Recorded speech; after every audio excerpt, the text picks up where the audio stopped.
여기서 병자들을 낚고는 거잖아요. 병자가 왜 생겼다고요? 말라기 선지자 이후에 예수 그리스도까지, 아니 세례 요한까지 하늘에서 문을 열지 않으셨다. 하늘에서 사자를 내보내지 않으셨다. 그러니까 그 캄캄함이 400년이 있었다 이 말이거든요. 그러니까 모든 자가 캄캄한 데 있었다. 이 얘기는 모든 자가 병든 자다 이 말이죠. 그래서 민망히 여기는 거 아니에요. 병든 자가 병든 것을 모르니 얼마나 웃기는 얘기겠습니까? 그 병든 자들이, 그들을 고치는 자의 주체는 누굴까요? 아버지 하나님 외에는 누가 있겠습니까? 뭘로부터 병이 들었는데? 어둠으로부터 병이 들은 거 아니에요. 어둠의 세력은 하나님과 반대되는 세력이죠. 그게 누구예요?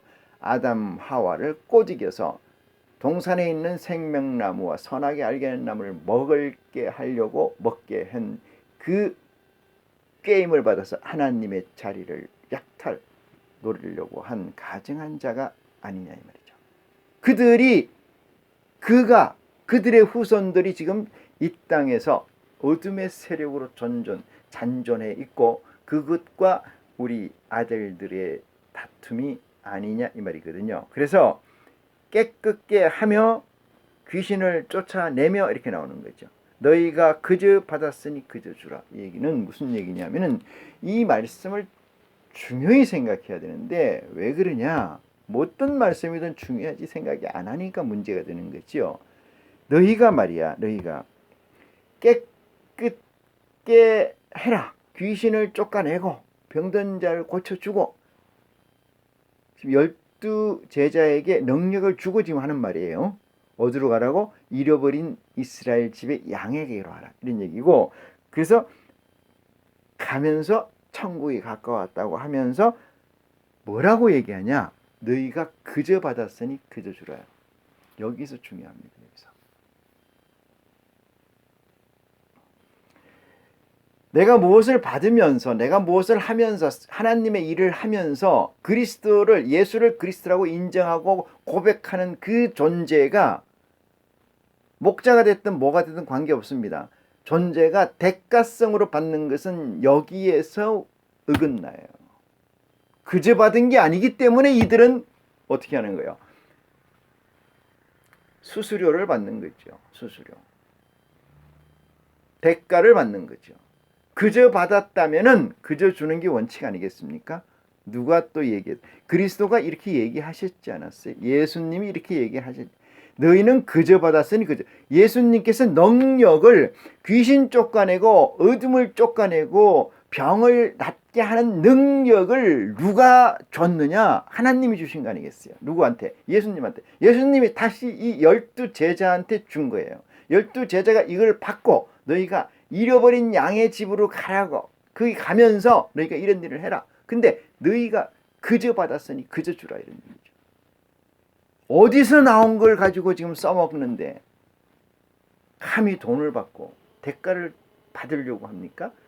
그것도 11조라는 이름으로, 그것도 감사라는 이름으로 강요하거나, 그저 받지 않았기 때문에, 돈 주고 자기도 샀기 때문에 이윤을 남기는 거라고. 분명히 말하면은 그들의 근본이 어디인가를 적시하고 있는 거지요. 그들의 근본이 어디인가를 말하고 있는 거 아니겠습니까? 불편한 진실이지만. 그러면서 또 얘기합니다. 여행을 위하여 주머니나 두벌 옷이나 신이나 지팡이를 가지지 말라. 왜 가지지 말라고? 왜 여기에 나와 있는 것처럼 이스라엘의 잃어버린 양의 집으로 가는 그 여행 기간에, 그 기간을 위해서 주머니에 두벌 옷이나, 주머니나 두벌 옷이나 신이나 지팡이를 가지지 말라. 이는 일꾼이 저먹을 것을 받는 것이 마땅함이라. 일꾼이 저희가 먹는 것을 받는 것은 마땅하다. 캐스 바이 캐스다. 캐스 바이 캐스. 세이브가 아니고 절대 스토리지 저장도 아니고 캐스 바이 캐스. 있고 없고, 있고 없고, 있고 하고, 있고 받고, 있고 받고, 이거죠. 하나님의 능력은 절대 계산을 이 세상에 존재하는 이상 케이스 바이 케이스의 계산을 하신다 이 말이죠. 단지 그것을 발표하는 날이 언제라는 거예요. 발표하는 날, 아까 그랬잖아요. 소경에게 눈을 대시면서 하시는 말씀이 네 믿음대로 될지어다. 그게예요. 그거. 믿음이 현찮았으면 안 되는 거예요. 마지막 날에 수억 명을 앞에 세워놓고 당신들 믿음대로, 당신들 생각대로, 당신들 행위대로 심판받을지다 하면 그게 끝이에요. 왜? 그건 누구한테 있어요? 하나님의 기록되어 있는 게 아니고 당신들 마음판에다 기록되어 있는 거죠. 마음판에. 그렇기 때문에 주머니, 2개 주머니나 두벌 옷이나 신발이나 지팡이를 가지지 말라. 일꾼이 받는 것은 마땅히 이건 누가 주신다니? 알아서 아버지께서 주신다 이 말입니다. 알아서 아버지께 주신다. 케이스 바이 케이스로. 아버지가 어떤 분이에요? 전지전능하신 분, 무소부재하시는 분 아닙니까? 아니 아버님은 저쪽에 계시니까 아버지가 저기 계시니까 우리까지 여기 우리는 가지고 가서 먹어야 돼. 이걸 이렇게 얘기하는 순간 하나님이 전지전능에 부정하는 거고요. 아버지의 전지전능을 부정하는 거고 하나님의 무소부재성을 부정하는 거예요. 그럼 갈래가 정해져 있는 거 아니겠습니까? 참 파스트라고 생각하고 참 프리치라고 생각하고 참 목자라고 생각하고 참 전도자라고 생각하겠냐 이 말이죠.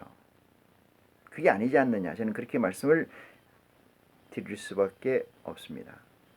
11절입니다.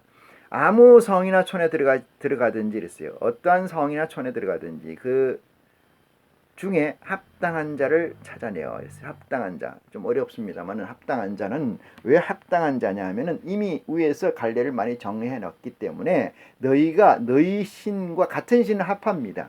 같은 신은 합해.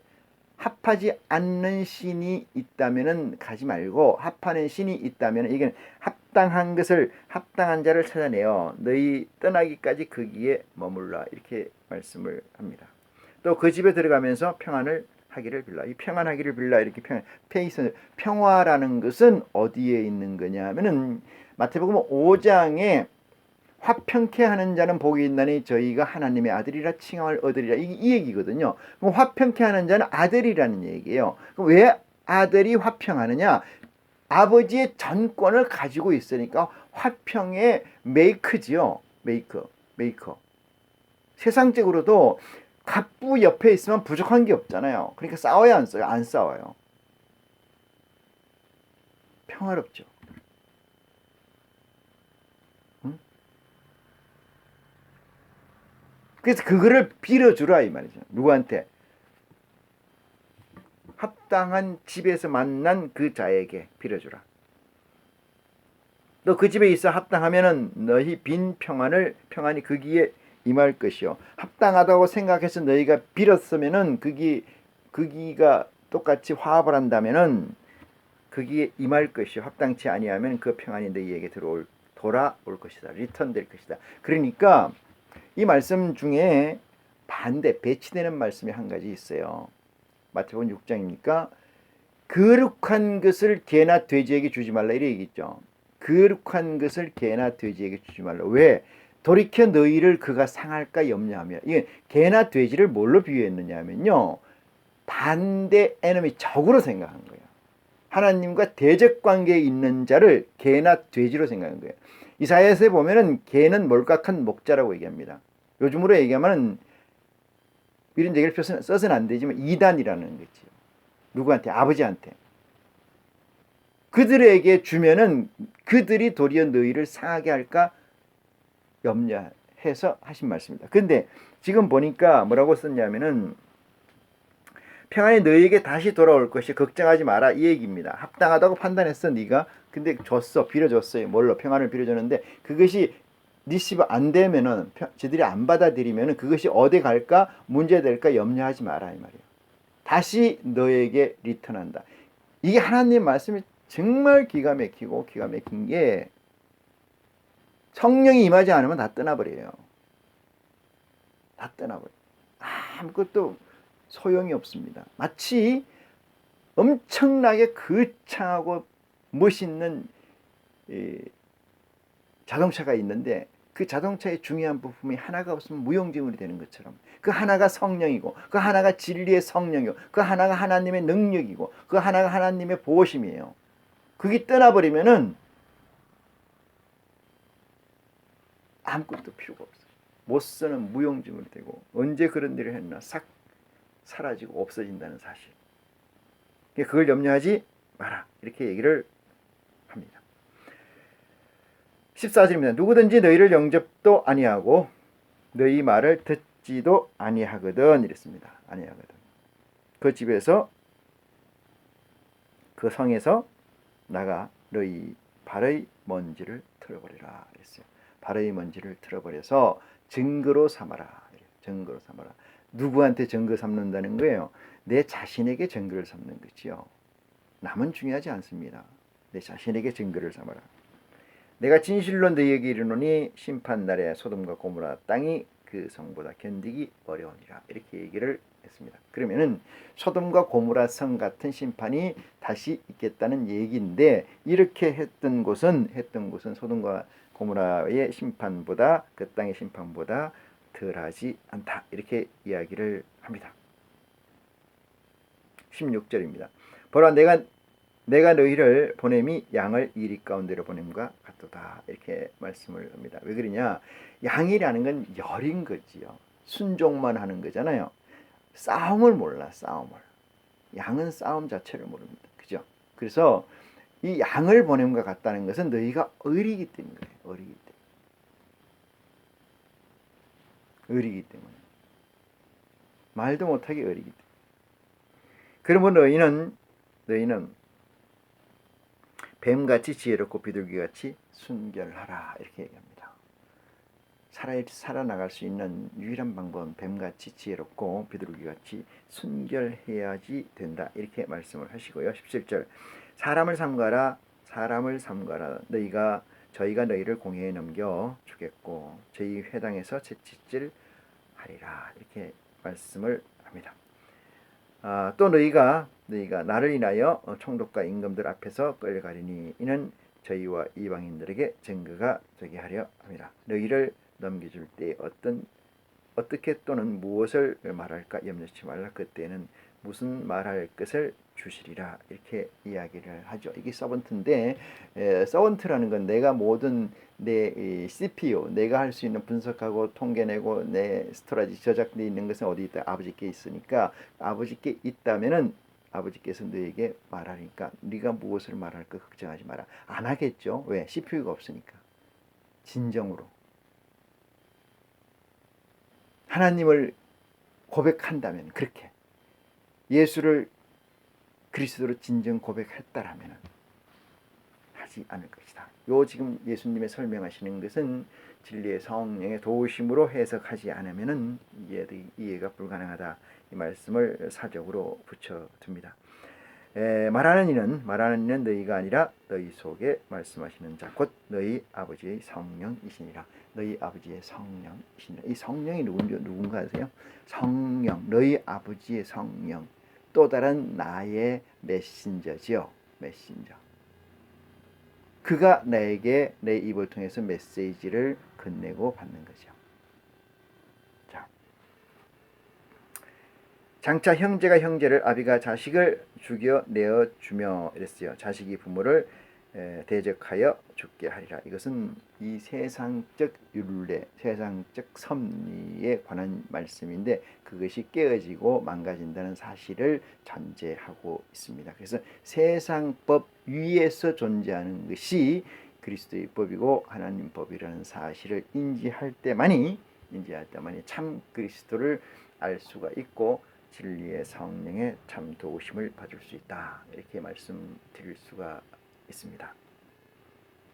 그래서 이 세상 교회에서는 이 세상 목자들은 다 이렇게 얘기해요. 부모를 잘 섬기고 자녀를 잘 고양하고 받들고 자녀의 말을 잘 듣고 화내게 하지 말고 뭐 여러 가지 많죠. 뒤쪽에 바울이 서신에 보면 많습니다.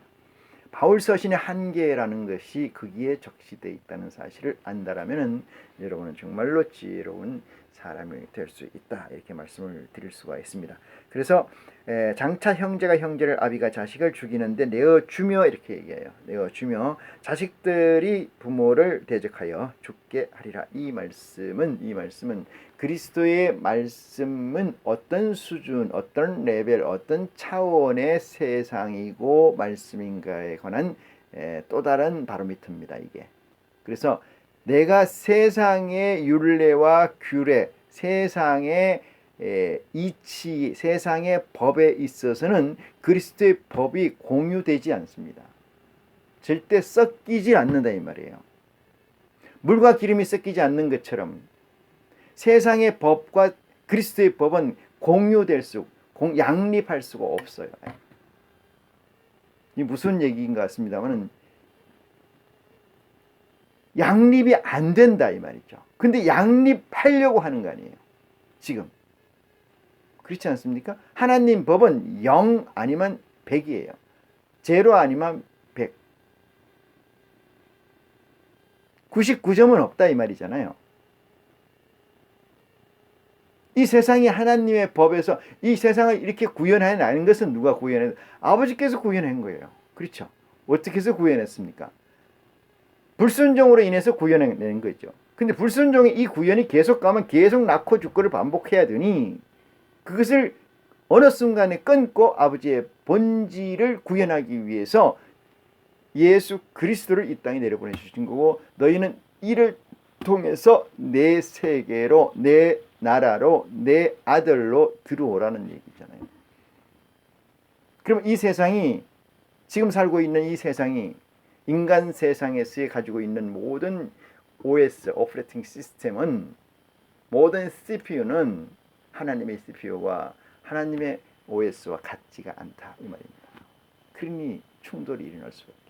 예수님이 이 땅에 오셨을 때 충돌을 하지 않았나요? 곳곳에서 충돌했지 않습니까? 곳곳에서 충돌. 그 충돌한 결과의 마지막의 구현이 누구냐? 우리의 역사적 사명이다. 우리의 미션이다. 우리가 해야 될 일이라는 사실을 염두에 둔다라면 한시라도 게으른 신앙은 저나 여러분에게 살 수가 없다는 사실을 깨닫게 될 것입니다. 물론 하나님의 하시는 일은 아날로그로 하시질 않아요. 아날로그. 하나 되긴 하나 되긴 하나 되긴 이렇게 덧셈 곱셈 덧셈 뺄셈으로 하지 않습니다. 성수의 법칙으로 하죠.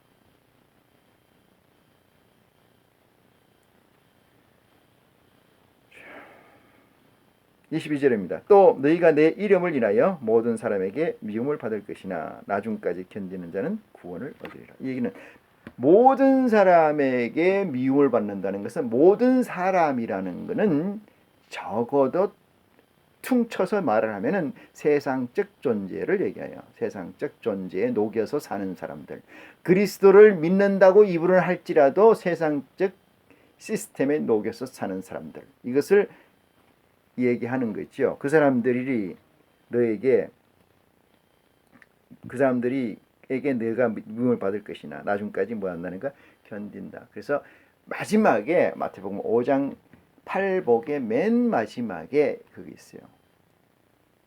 핍박받는 자가 끝까지 존재합니다. 왜? 그것은 모든 건 앞에 건 완성되어 있다 할지라도 그것은 지속돼요. 언제까지 지속됩니까? 그것은 객관적 시간으로 보면 그래요. 객관적 시각으로 보면 그렇다 이거죠. 의식으로서 세상의 의식으로서 우리가 바라볼 때는 핍박받는 거예요. 그렇지만 하나님의 성령을 덧입어서 보면은 영광인 거지요.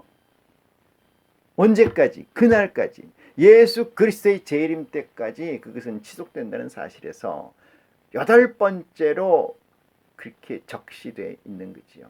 그것이 하늘의 아들들의 8가지의 조건입니다.